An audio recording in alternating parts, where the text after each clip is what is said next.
Today, the journey takes us to the Netherlands and Belgium. From the North Sea and the port city of Rotterdam, we travel up the Maas. Passing Venlo, Maastricht and Liège, the route follows the Ourthe river into the Belgian Ardennes.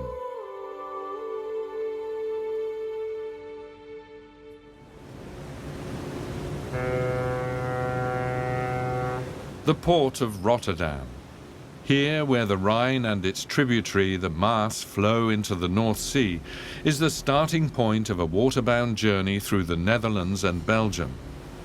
On canals and through the rivers Maas and Ourthe, the trip wends its way to the Ardennes. What role do waterways play in Europe today? What condition are they in? And how can they be controlled in this age of rising sea levels?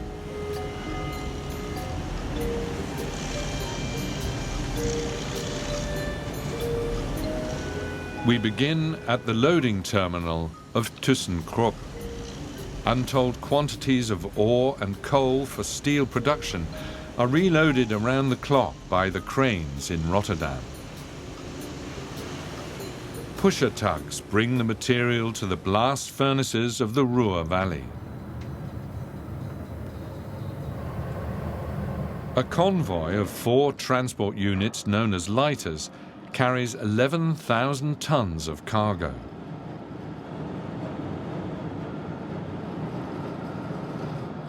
The trip from the port of Rotterdam to Duisburg takes about 26 hours. The ships are in operation 24 hours a day, 365 days a year. Without the barges, only rail transport would remain, but the railway can manage only a fraction of the cargo. We pass through a functionally arranged landscape. Here, the water is shaped around humans and their economy. The biggest cargo ships go around the center of Rotterdam, but our route leads into the heart of the city, whose wealth is founded on its proximity to the sea and inland waterways. Rotterdam is home to by far the largest deep-water port in Europe. Over an area of 100 square kilometers, its terminals handle containers, oil and chemicals. Some 320,000 people's livelihoods depend on the port.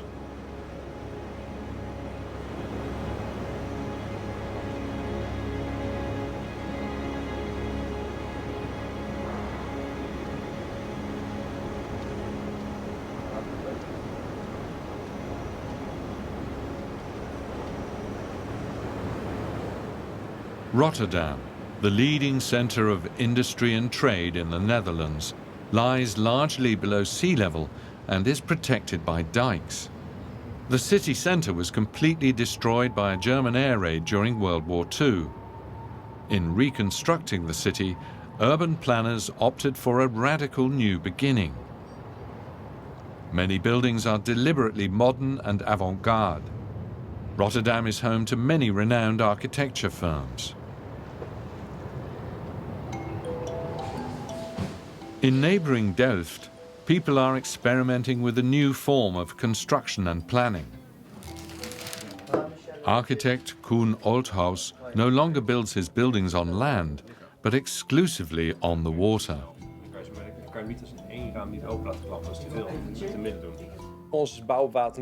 We see many advantages there, including for the environment. Building without a trace. You can place apartments there and then take them away without harming nature. Buildings can rotate with the sun, depending on the season. It's a much more flexible form of building.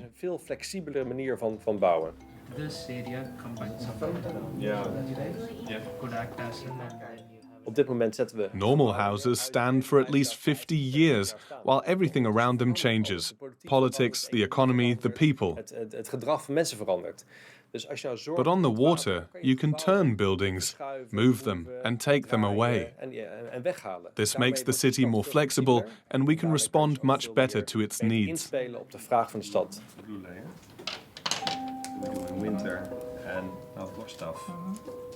If you can make a list of that, work for wind and for rain. And some tiny floats. Here we And then, here also, this is a bit higher. When cities become more flexible, the role of the architect also changes. In the past, we simply designed lovely buildings. Today, we're more like DJs. Everything's about the location and how long it should be there.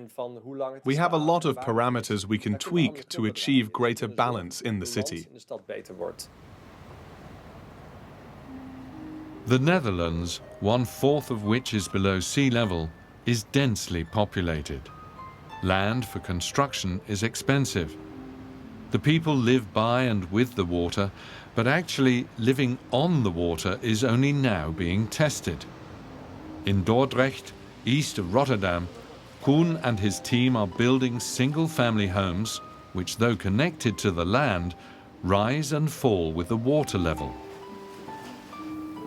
His vision is to create entire neighborhoods out of such floating buildings. The architects are now receiving inquiries from Shanghai, Miami, and London. With sea levels rising, interest in this new architecture is on the rise as well.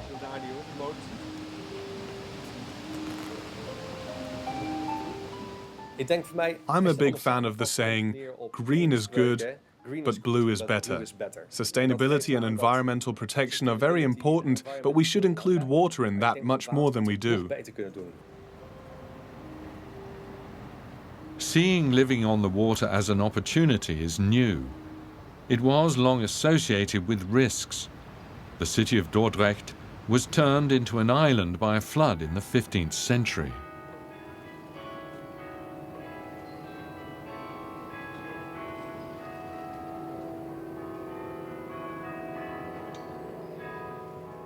Three rivers converge in Dordrecht, and their confluence is one of the most travelled waterways in the Netherlands.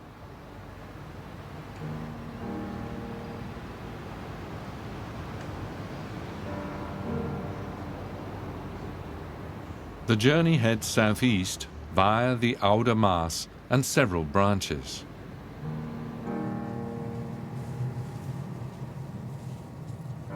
At the edge of the industrial area, the landscape suddenly appears wild and untouched. Our route passes through Biesbosch National Park. Rangers are on patrol here in their boats every day. This marsh area was formed, like the island of Dordrecht, in the great storm flood of 600 years ago. Through the mixing of seawater and fresh water, the former meadowlands were transformed into a habitat for plants and animals adapted to brackish water.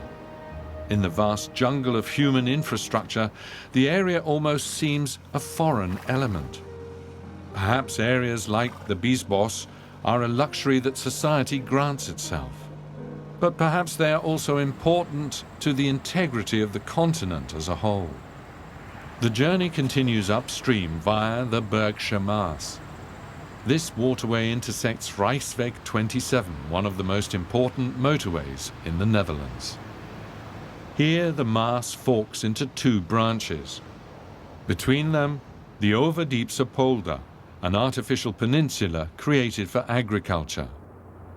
In earlier times, areas like this had to be protected against flooding with high dikes, but people in the Netherlands have meanwhile begun to rethink the issue. The Overdiepse polder was redesigned. Lower dikes now give high water space for controlled flooding. Homes and stables were raised, and the entire area was restructured. Farmers like Nol Hooijmaaijers were initially skeptical. In the embankment foreland, the area is now flooded once or twice each winter. That doesn't help, but the grass can handle it.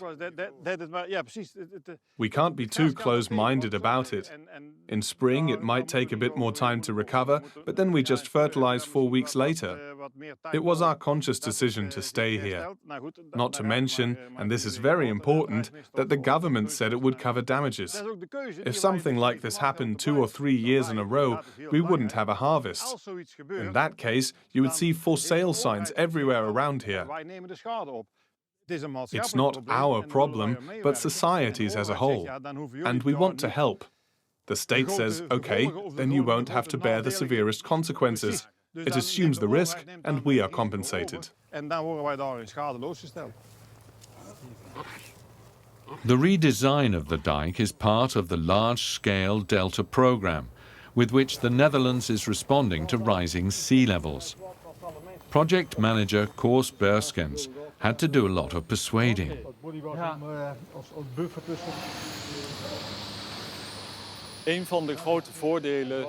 We talked with everyone affected by it early on. The plan wasn't too advanced, but there were some initial ideas. We asked the farmers to share their ideas.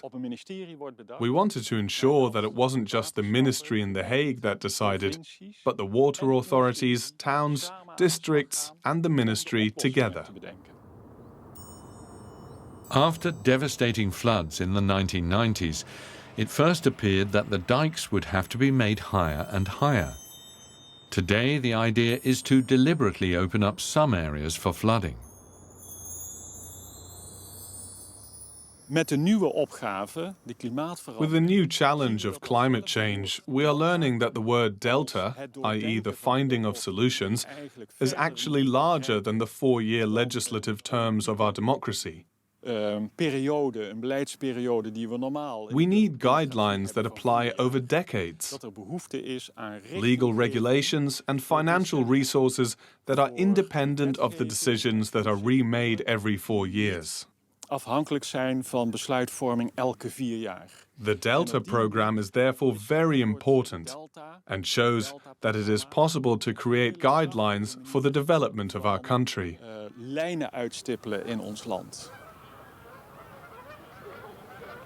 About 10 kilometers upstream lies the fortress town of Ourthe, completely surrounded by water. The old town is built around one of the oldest moated castles in Europe.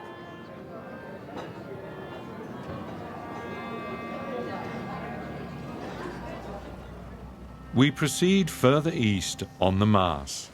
Here they still use the conventional method of high dikes, ideal for cycling and walking. The grass is kept short by herds of sheep, which also tamp down the soil with their hooves. The passing scenery is a typical mix of nature, industry and wastelands that one sees along many European waterways.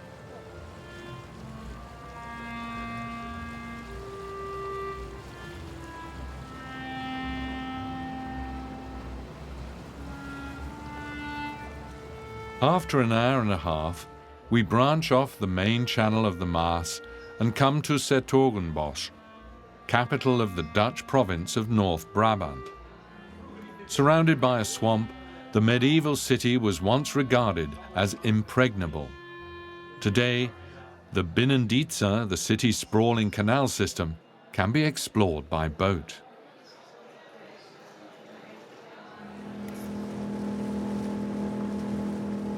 Beyond 's-Hertogenbosch, we venture further up the Maas in a motorboat. Through branches of the river, we reach the Ossemeer Nature Reserve. Several families armed with rubbish bags, grippers and smartphones have gathered to tidy up the area. And, by the way, digitally catalogue every piece of trash. It's World Cleanup Day, a worldwide day of action in the fight against waste. Jeroen Dagevoors of the Plastic Soup Foundation is one of the organizers. The plastic soup starts right outside the front door, your front door. The plastic moves to the seas via the waterways and ultimately becomes a soup of micro and nanoplastics there. And that's very difficult to get rid of. That's why we want to go to the source, to capture the plastic in the rivers and get an overview of the problem so we can attack it at the roots. But where exactly does plastic get into the environment? Which packages end up in the landscape? To find out, the environmental activists have developed an app called Literati, in which the volunteers can easily record each piece of trash with photos and GPS. This data provides information about the scale of the pollution. In the Netherlands, we literally live with the water and are very proud of that as a nation. It is perhaps not surprising then that many initiatives to do something against the plastic soup are launched here. Water plays a big role in the distribution of plastic in the world. It has a massive reach, stretching to the oceans of the world. And our river project should have that sort of reach as well. We're starting in the Netherlands, but we want to take it to the rivers in Germany, France, Belgium and Switzerland. We want to involve all countries and get to the source of the pollution and solve the problem there.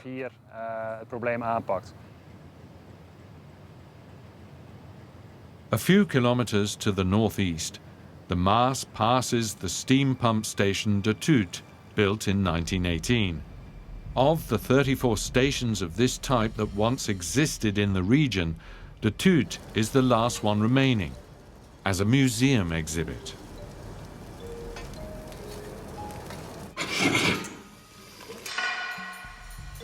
On some select days in the year, it is fired up for demonstration purposes, although the actual work is performed by diesel engines today.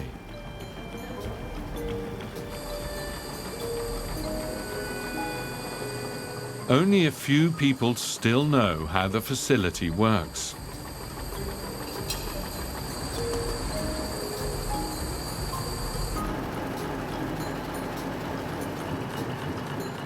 The steam pump stations once contributed substantially to the region's prosperity because they enabled agriculture in areas that regularly stood underwater. De Tuut did not run continuously. It was only put into operation when the water was running high. It could drain an area of 100 square kilometers.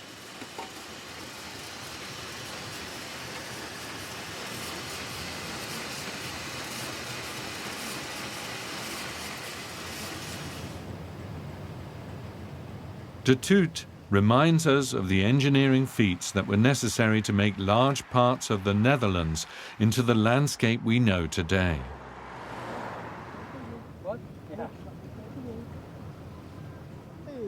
Although a museum piece now, the steam machine is still operable and can be used in flood situations at any time. Whether that will ever be necessary again, no one knows. From Appeltern, we continue along the Maas, heading eastwards. Here, the river separates the land into the regions of Limburg and North Brabant.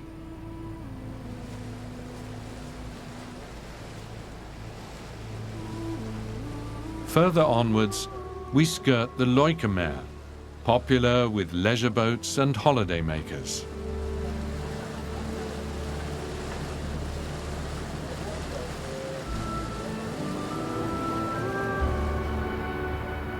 After half an hour, the warehouses and cranes of the inland port of Wanssum appear on the horizon. In 1993 and 1995, the area suffered two major floods. The economic damage was enormous. Emergency dikes were built to provide some short-term protection. The disaster made clear that cosmetic measures would not suffice in the future.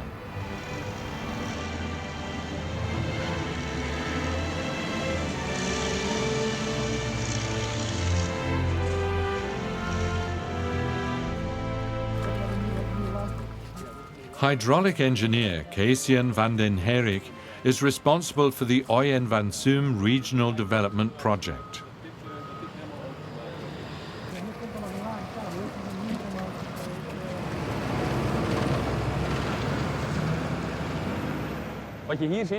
What we see here is the old bridge.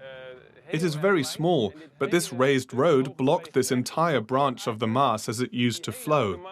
In high water, it can't pass here at all.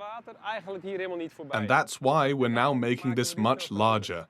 This entire part here will be torn down. We will build a new bridge. It will start here and stretch to those pillars back there. A new opening will be created here, dredged quite deep. The building will be demolished so that the water can flow through unimpeded. The major re-engineering measures on Dutch waterways reflect a shift in thinking, prompted by projections about the effects of climate change. Watercourses here have always been changed dramatically. Humans have been forced to learn how to be flexible for centuries. This bottleneck could only form in the first place because there were no floods between 1926 and 1993. This branch of the Maas did not flow at the time, which is why this road was built here, along with the old city hall with the restaurant and the petrol station. At the time, they simply didn't know that that was also part of the water system. We're now restructuring the entire system so that it's ready for the future and climate change.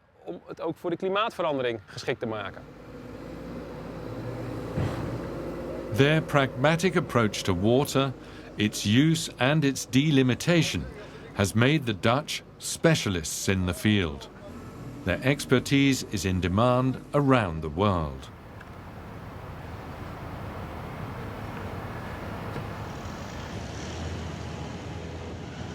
On the way upstream, a variety of construction projects, all belonging to the Oojen-Wanssum Regional Development Project, come into view.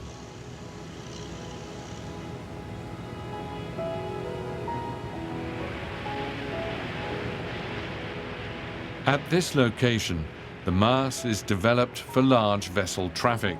It is the longest tributary of the Rhine and further upstream stretches into Belgium and France. Here, on the small strip between the Maas and the German border, there is a unique landscape, the Maas Dunes. Fine alluvial sand deposits have gradually formed into dunes through the constant wind. Plants were introduced at the end of the 19th century to prevent erosion, a hilly heath covered in grasses and heather. The Maas Dunes have been one of the Netherlands' 20 national parks since 1998.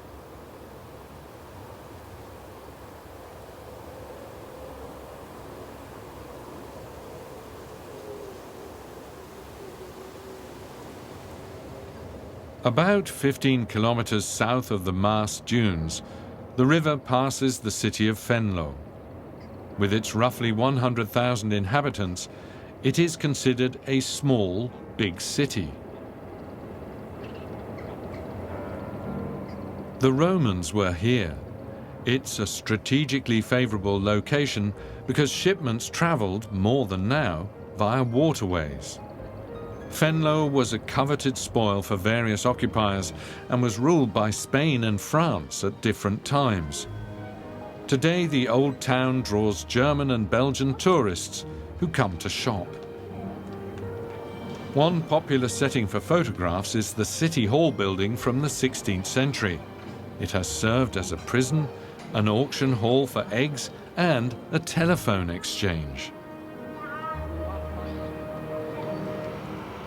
We follow the Maas upstream, now making our way towards Belgium. Hydraulic engineering in the Netherlands began long before industrialization. They used windmills to power pumps. Drainage mainly benefited agriculture. The soils here are regarded as exceptionally fertile. The highly successful Dutch flower cultivation, however, is no longer reliant on good soil.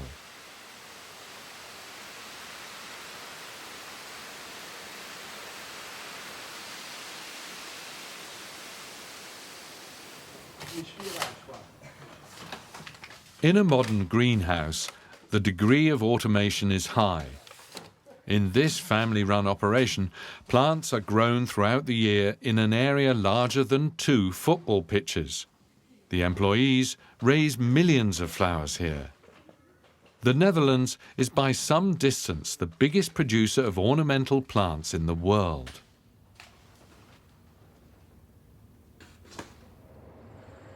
The next city to emerge on the horizon is Roermond, with its striking round tower and port where the Ruhr flows into the Maas.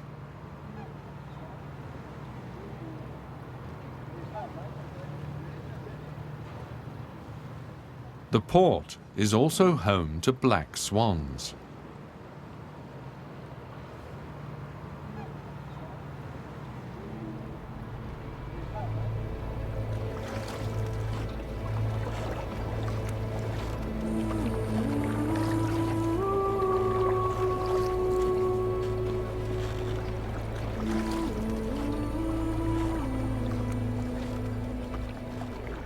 Near Roermond, the Maas becomes a water sport destination. In rowing boats, we make our way upstream towards the Belgian border.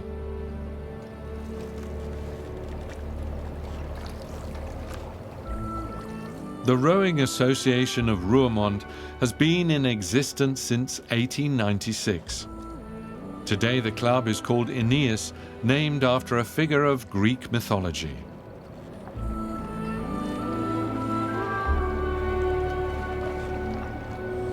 The oldest active member is over 80 years old and still mans the oars. Here, the river, by turns a highway for industry, nature reserve, residential location and hazard for humans, is a path on which to find oneself and one's own rhythm.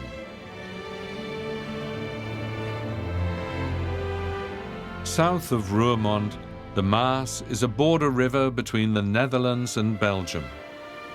Ship traffic is routed into the Juliana Canal. The Maas itself is not navigable here. The small town of Elslo lies on 2 parallel waterways. The actual river was restored to its original condition. A citizens' initiative pushed to have the Maas return to its natural state. This is how European rivers originally looked: shallow and meandering, dotted with sandbars. In a flood, the water can spread out unimpeded here, reducing the impact on cities downstream. Wild horses keep the grass matted down and the banks from becoming overgrown. Wild bulls do their part as well.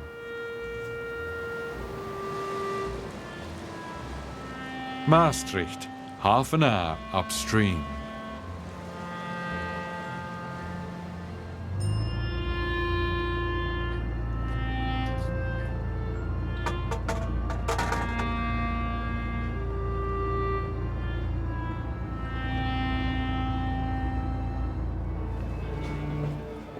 The university city lies in the extreme southeast of the Netherlands, between Germany and Belgium. Its location at the 3-country border lends it a cosmopolitan flair. A full 30% of the students come from Germany.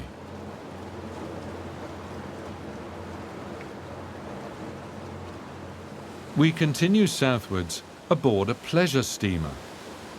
The border between Wallonia in Belgium and the Netherlands runs alternately along the left and right banks of the Maas.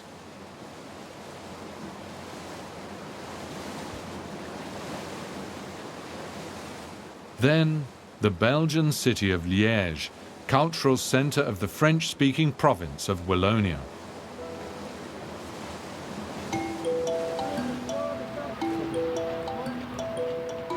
A water sport that has spread from Paris to many major cities of Europe is popular here: street fishing.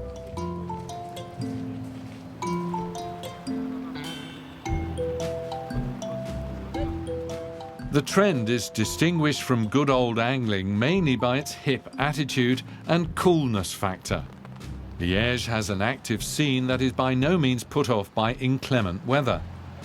The angling enthusiasts don't need much equipment. Minimalism is part of the whole idea.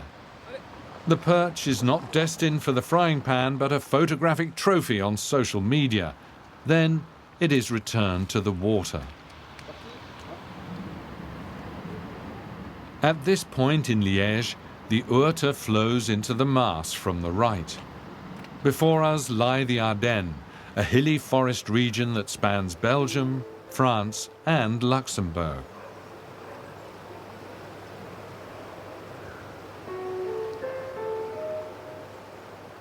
The Ourthe is only navigable in its lower course. In the Ardennes, it plays no role as a conduit of transport. The landscape is characterized by high plateaus, steep gorges and picturesque towns like La Roche-en-Ardenne. The Ardennes became more widely known through the World War II battle, in which more than 1 million soldiers took part.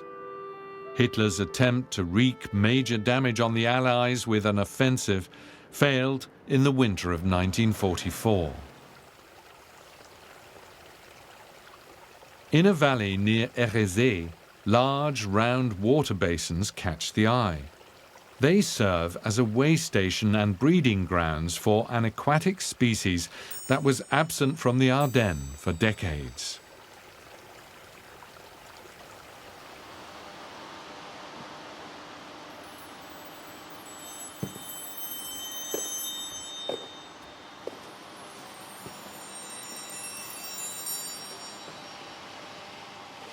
It's feeding time for the salmon.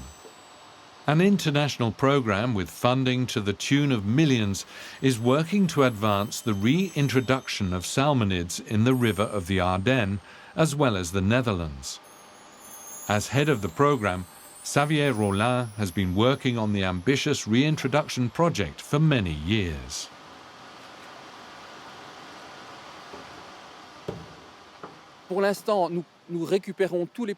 At present, we're capturing all the salmon that swim upstream in the Maas. We bring them to our hall, but only temporarily. As soon as we have a sufficient number of salmon, we let them breed naturally. In recent years, we had just about 50 per year that swam upstream, which is not a viable population. That's why we capture them and conduct artificial reproduction. We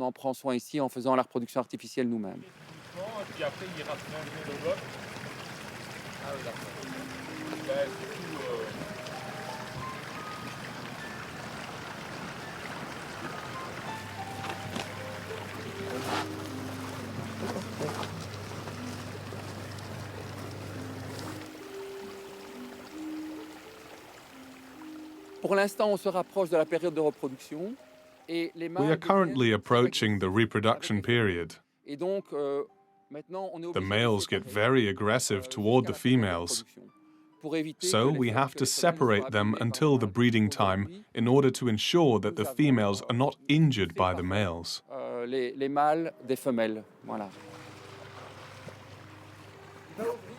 At the beginning, the scientists had to import the salmon eggs from France, Ireland and Scotland.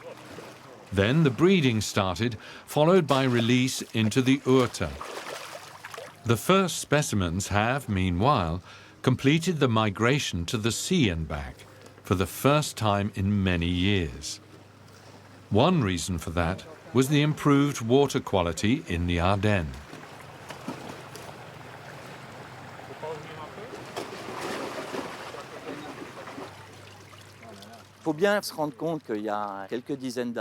Decades ago, the rivers of the Ardennes were in a lamentable state.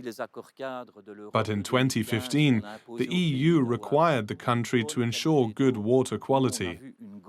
That made a real difference.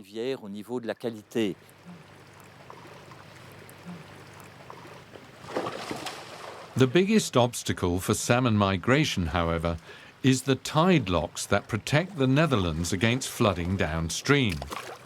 They are insurmountable for the salmon on their way to the North Sea. The growers have therefore not yet achieved the big breakthrough.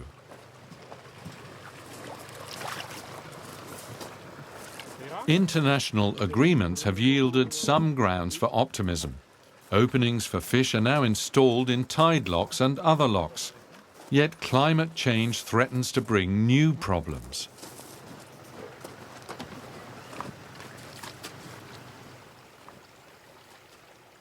Over the past few years, we have repeatedly had long stretches with very low water levels, like right now, as we see very clearly on the Aisne. The water temperature rises significantly, as it did this summer. It's a problem, particularly for the salmon, which have a hard time surviving above a certain temperature. They have to retreat into holes where the water is a bit cooler. Now we are expecting rain that will raise the water level in autumn. At the research grounds, the Aisne, a tributary of the Ourthe, flows by. A group of young salmon are set to be released today.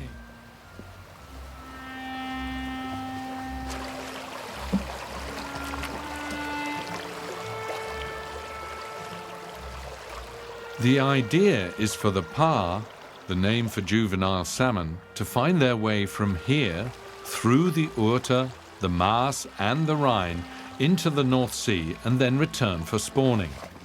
An incredible journey for such a small being.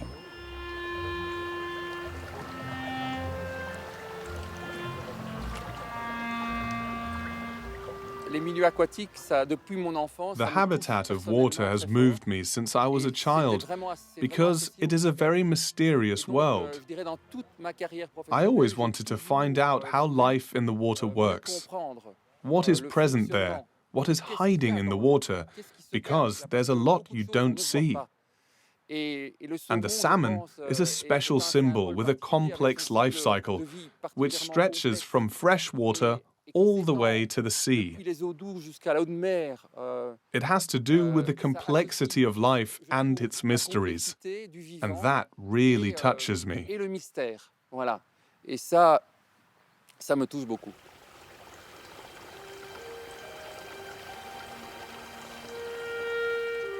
We continue along the Ourthe.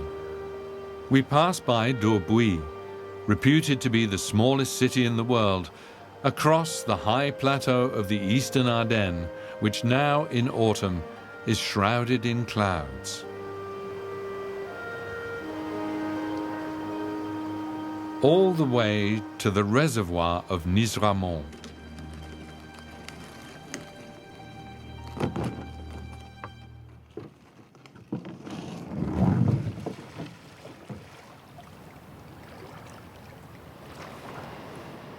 A dream for nature lovers and photographers. Martin Delicourt is both.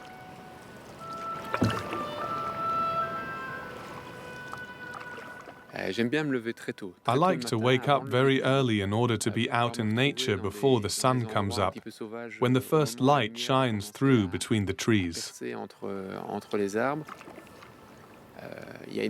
the morning, there is often fog and high humidity, which lends the landscape an air of mystery. The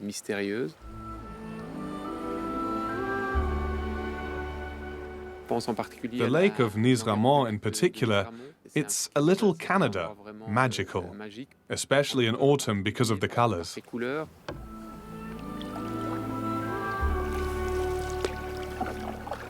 Martin grew up in this area. He studied in Liège and worked as a photographer there, only to return back here.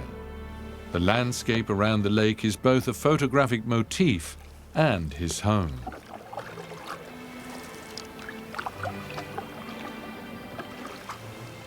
The Ourthe is a river that I especially like here in the Ardennes because of its wild character. It winds its way through little valleys, rocks and forests. It creates a sense of wilderness. There is no sign of human presence, just a little path on the shore.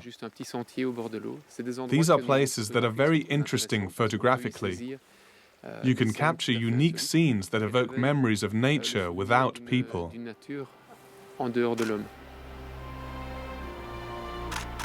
From this viewpoint, it can be seen how the waters of the Ourthe have eaten deeply into the limestone. In the final kilometers upstream, the river divides into two branches. They enclose the nature park of the two Ourthes, which forms the heart of the Ardennes.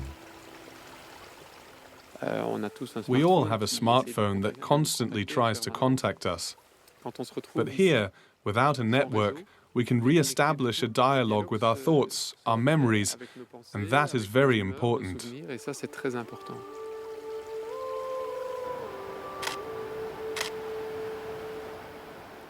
I think that these moments of retreat, which we all try to experience, are something very fulfilling.